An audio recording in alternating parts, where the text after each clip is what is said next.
So, according to Peter Navarro, a federal grand jury is investigating Donald Trump's crimes.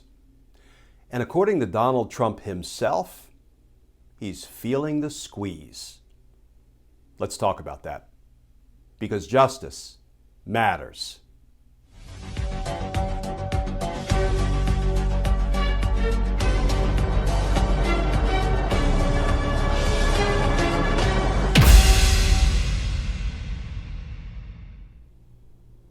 Hey all, Glenn Kirshner here.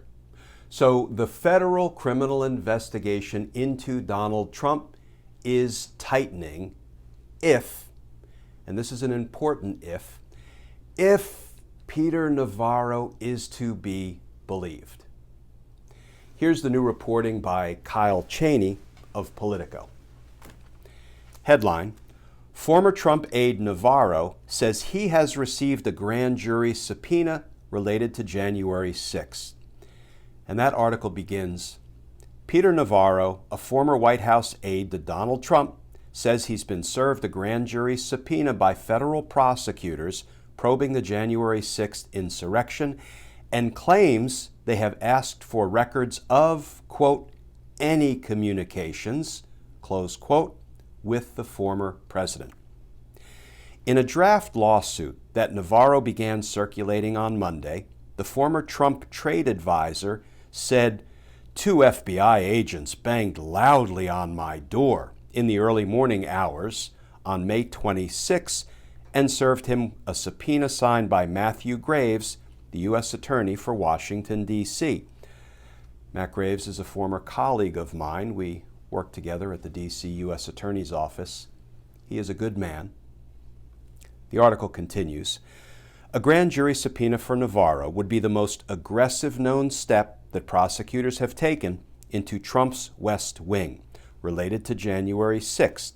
There have long been indications that federal prosecutors have been laying the groundwork for a broader probe into Trump's inner circle to examine their role in attempting to overturn the results of the 2020 election and stoking the violence on January 6th.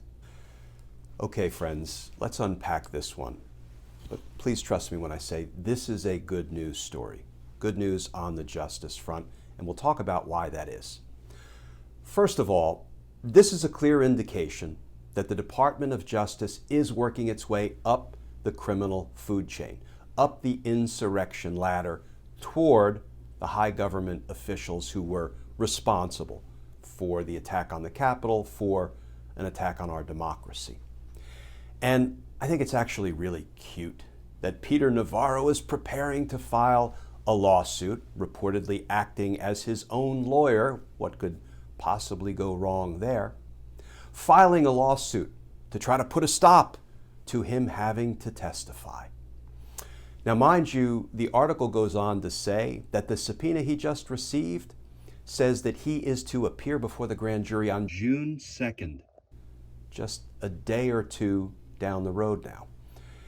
And if he chooses to violate this subpoena, to defy this criminal grand jury subpoena, it won't go the way his defiance of a congressional subpoena went. No. The federal marshals, the United States Marshal Service, will bang loudly at his door, or perhaps more accurately, will just breach that door if he fails to comply with a federal grand jury subpoena, and they will haul him in by the scruff of his neck to appear before the judge who oversees the federal grand jury. And he will be testifying. So let's talk about Navarro's status. What is his status presently? Because remember, he did defy a congressional subpoena, preferring to commit the crime of contempt of Congress to conceal Donald Trump's crimes, rather than testify before the January 6th committee and reveal Donald Trump's crimes. So as of right now, Peter Navarro is being criminally investigated by the Department of Justice for contempt of Congress, because remember, Congress voted him in contempt and referred him for criminal prosecution. What can we infer from that? well, stick with me. This is going to feel a little like a Team Justice criminal procedure class. One of the things we can infer from that is that this subpoena that he was just issued for grand jury testimony really isn't about his contempt of Congress crime for which he's been referred for prosecution. Why do I say that? Well, he's a target in that investigation, right? He is the one who is being investigated to see if he should be indicted for contempt of Congress. And typically, we don't deliver grand jury subpoenas for testimony to somebody who is the target of a grand jury investigation.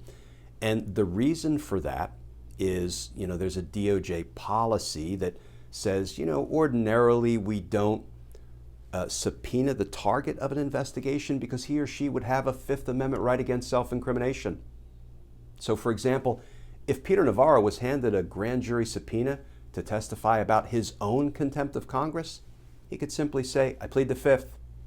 I invoke my Fifth Amendment right against self-incrimination. Bye-bye. And he'd be allowed to leave. We couldn't force him to appear and incriminate himself about his refusal to comply with a congressional subpoena. Now, we could trump, no pun intended, we could trump his Fifth Amendment claim by granting him immunity because that extinguishes the right against self-incrimination. Because if we immunize you, your testimony can't be used against you. But look, I don't think anybody has any interest in immunizing Peter Navarro. I think he should be indicted for his role in the insurrection. But that's a long-winded way of explaining how we can infer that this subpoena really isn't about his failure to appear before Congress. It is all about the crimes that may have been committed by Donald Trump.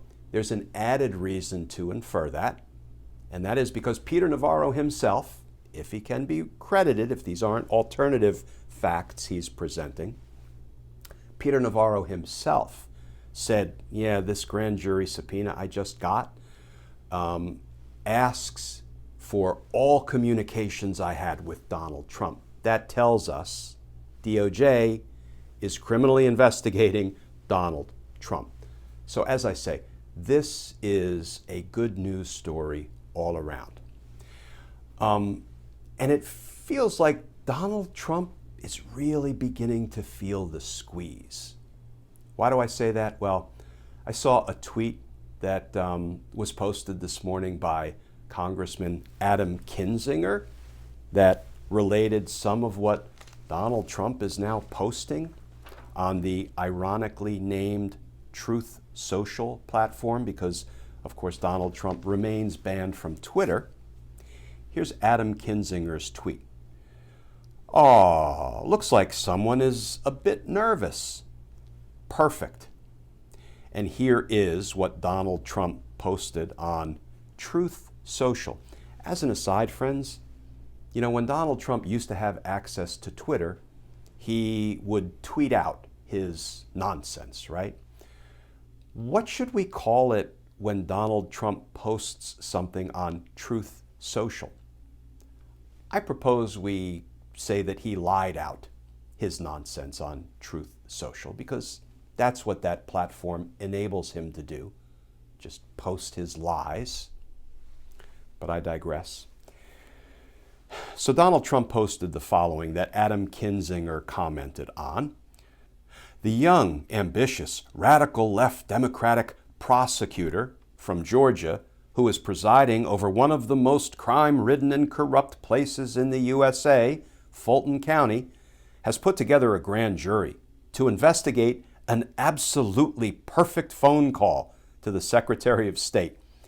Many lawyers from both sides were knowingly on the call. I also assumed it was taped.